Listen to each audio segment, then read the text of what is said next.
One Country, Two System boleh ditakrifkan sebagai suatu situasi yang mana terdapat dua sistem pemerintahan yang berbeza yang dilaksanakan dalam satu negara. Kronologi wujudnya One Country, Two System bermula daripada perebutan kuasa perdagangan antara dinasti Qing dan British. Perang Candu pertama tercetus akibat daripada dinasti Qing meminta pertukaran teh Hong Kong dengan emas dan perak. Dinasti Qing juga memusnahkan 20,000 candu yang beratnya 2,8 juta pound dadah narkotik. Pada akhir perang ini, dinasti Qing kalah dan terpaksa menyerahkan wilayah Hong Kong dalam perjanjian Nanking. Akan tetapi perjanjian Nanking ini gagal dan berlakunya Perang Candu kedua, dan akhirnya British berjaya menawan sebahagian selatan semenanjung Kowloon dan pulau Stonecutters. Akan tetapi British merasa tidak selamat dan meminta China untuk memajak Hong Kong, Kowloon dan baki daripada semenanjung Kowloon, lebih banyak di seberang Kowloon ke sungai Shangjun, dan lebih dari 200 pulau terpencil. Apabila British berjaya memajak Hong Kong, sistem demokrasi diperkenalkan. Rakyat Hong Kong bebas untuk memilih pemimpin mereka. Dan Hong Kong telah berjaya menjadi pesaing yang kuat antara negara di Asia dalam perdagangan. Hal ini memberi peluang kepada rakyat Hong Kong untuk mempelajari ilmu perdagangan agar mereka mampu melaksanakannya sendiri kelak. Mao Zedong berjaya menyatukan China pada 1949 dan menjadikan China negara komunis. Setelah ekonomi China kukuh, China membuat tuntutan atas Hong Kong. British menyerahkan Hong Kong kerana pajakannya tamat dengan syarat sistem demokrasi dikekalkan sehingga tahun 2047 di Hong Kong bagi melindungi hak rakyat Hong Kong. Oleh itu, wujudnya sistem One Country, Two System. Saya akan membentangkan cara-cara pelajar Hong Kong mengendalikan bantahan terhadap pihak kerajaan semasa protes di Hong Kong pada tahun 2019 hingga 2020. Terdapat beribu-ribu pelajar di Hong Kong memboikot pada hari pertama penggal dalam gelombang protes baharu. Pelajar sekolah dan mahasiswa kolej protes dan mengadakan perhimpunan serta memaksa pihak kerajaan untuk membatalkan perang undang-undang ekstradisi yang kontroversi ini. Selain daripada itu, terdapat beribu-ribu pelajar memakai topi gledar, cermin mata dan topeng serta memakai pakaian seragam sekolah lalu memenuhi perkarangan University China Hong Kong, juga dikenali sebagai CUHK. Bagi pelajar mendengar, mereka berlutut sambil berpegangan tangan dan menjerit dalam keadaan yang hujan di luar sekolah mereka. Terdapat beberapa pelajar yang memecat sebelah mata mereka dengan cat yang berwarna merah bagi menunjukkan bahawa seorang wanita yang dilaporkan buta sebelah semasa membuat bantahan ini. Seterusnya ialah berkaitan dengan bersetujukah anda dengan cara perjuangan yang digunakan oleh pelajar di Hong Kong itu. Bagi pendapat saya adalah tidak wajar kerana isu ini dapat kita lihat bahawa saluran yang digunakan untuk membangkang adalah disalurkan dengan tidak betul, iaitu dengan cara membuat demonstrasi di jalanan. Cara yang sebetulnya adalah dengan menyuarakan pendapat dengan pegawai atasan yang lebih arif. Selain itu, cara mereka akan mendorong lagi keganasan untuk berlaku. Contohnya dapat kita lihat apabila pihak berkuasa memukul masyarakat yang bertindak kasar dengan menggunakan belantan. Hal ini mendorong lagi aktiviti keganasan berlaku antara masyarakat dan pihak berkuasa. Bahkan, cara ini turut mengundang kematian. Contohnya dapat kita lihat semasa protes itu berlaku, sebuah kemalangan yang merujuk kepada seorang mahasiswa dari University Sains dan Teknologi Hong Kong, Chow Tse Low, yang berusia 22 tahun maut akibat cedera. Pihak dari luar China, iaitu pihak antarabangsa, telah melakukan beberapa tindakan yang dilihat ke arah menyokong protes di Hong Kong ini.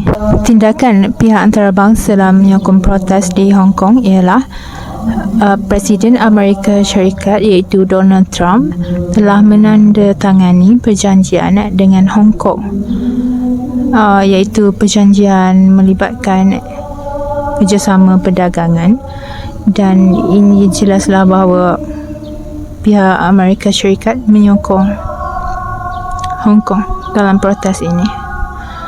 Dan seterusnya, negara seperti Kanada, Jepun, Britain dan lain-lain menghantar petisyen menandakan mereka tidak bersetuju dengan tindakan kerajaan China. Ini sekaligus menunjukkan bahawa mereka menyokong protes ini berlaku. Diplomat dari negara Britain, Amerika Syarikat turut sama terlibat dalam menyertai protes ini. Taiwan menyalurkan topeng gas muka kepada peserta protes di Hong Kong ini sebagai tanda untuk menyokong protes ini berlaku. Pihak antarabangsa yang menyokong protes ini tidak mengambil peduli tentang vandalisme dan keganasan yang berlaku. Ini kerana mereka beranggapan bahawa gerakan yang dilakukan ini adalah bersifat adil, munasabah dan wajar untuk diperjuangkan. Tidak dinafikan bahawa protes di Hong Kong telah berjaya menarik perhatian dunia. Media antarabangsa telah melaporkan secara meluas mengenainya. Negara-negara barat telah menawarkan pelbagai peringkat sokongan kepada penunjuk perasaan dan memberi amaran kepada Beijing supaya tidak campur tangan secara langsung. Penunjuk perasaan seolah-olah mengalu-alukan dan menggalakkan perhatian antarabangsa. Bendera British dan Amerika sering dilihat semasa protes. Pada 16 Ogos, pelajar University berkumpul di Cheetah Garden dan menyuruh dunia untuk Stand with Hong Kong. Demonstrasi dengan tema yang sama telah diadakan di bandar-bandar di seluruh dunia termasuk London dan Sydney. Penunjuk perasaan percaya bahawa Hong Kong mempunyai peluang terbaik untuk melindungi kemerdekaannya dan mencapai pendemokrasian dengan meletakkan tekanan antarabangsa ke atas Beijing. Malahan, perhimpunan pro-Hong Kong turut berlaku di New York dan Washington. Sepanjang bulan Jun terdapat 39 protes lain yang dirancang telah berlaku di seluruh dunia. Pertubuhan antarabangsa juga telah menangani isu ini. Organisasi Hak Asasi Manusia PBB mengulas bahawa mereka bimbang dengan kejadian yang berterusan dan peningkatan keganasan. Mereka mengecam sebarang bentuk keganasan dan menggesa sekatan. Mesti ada siasatan terhadap penggunaan kekerasan oleh penguatkuasaan undang-undang serta dialog terbuka untuk menyelesaikan isu secara aman. Akhir sekali, Speaker Dewan Rakyat Amerika Syarikat iaitu Nancy Pelosi mengesahkan komitmen negaranya terhadap hak asasi manusia di Hong Kong, manakala kerajaan Jerman menyuruh China untuk menegakkan kebebasan bersuara dan kedaulatan undang-undang di Hong Kong. Sekian daripada saya, terima kasih. Protes di Hong Kong telah memberikan kesan politik, sosial, dan ekonomi. Dari sudut politik, kita dapat melihat pemerintah di Hong Kong terpaksa berdepan dengan desakan rakyat untuk membatalkan rang undang-undang ekstradisi. Kedua adalah pemerintah terpaksa menghadapi desakan untuk menggulingkan Carrie Lam sebagai ketua eksekutif di Hong Kong. Dan ketiga adalah pemerintahan Hong Kong turut mendapat bantahan dan juga kecaman dari pihak antarabangsa khususnya negara barat.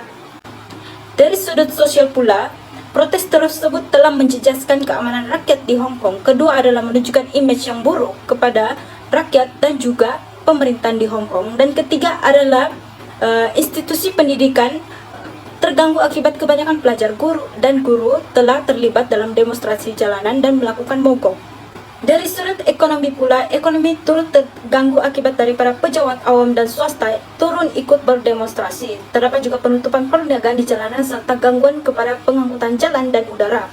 Kesan-kesan tersebut telah memberikan impak negatif kepada pelaburan di Hong Kong. Perubahan selepas protes di Hong Kong yang dapat kita lihat adalah dari segi sistem demokrasi di Hong Kong. Selepas 3 bulan demonstrasi besar-besaran di Hong Kong, kerajaan Hong Kong akhirnya memfailkan penarikan balik rang undang-undang ekstradisi. Tuntutan penunjuk perasaan bukan lagi sekadar kepada penarikan rang undang-undang ekstradisi, tetapi telah merebak kepada perubahan dalam sistem demokrasi di Hong Kong. Apa yang kita pelajari daripada peristiwa di Hong Kong tersebut ialah keberanian golongan muda dalam menyuarakan hak mereka.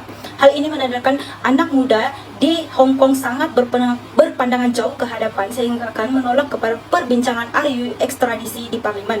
Mereka bukan sahaja menuntut pembatalan RUU tersebut, malahan turut menyuarakan hak mereka dalam menentukan sistem pemerintahan wilayah itu berdasarkan ideologi one country two system yang sudah mereka persetujui.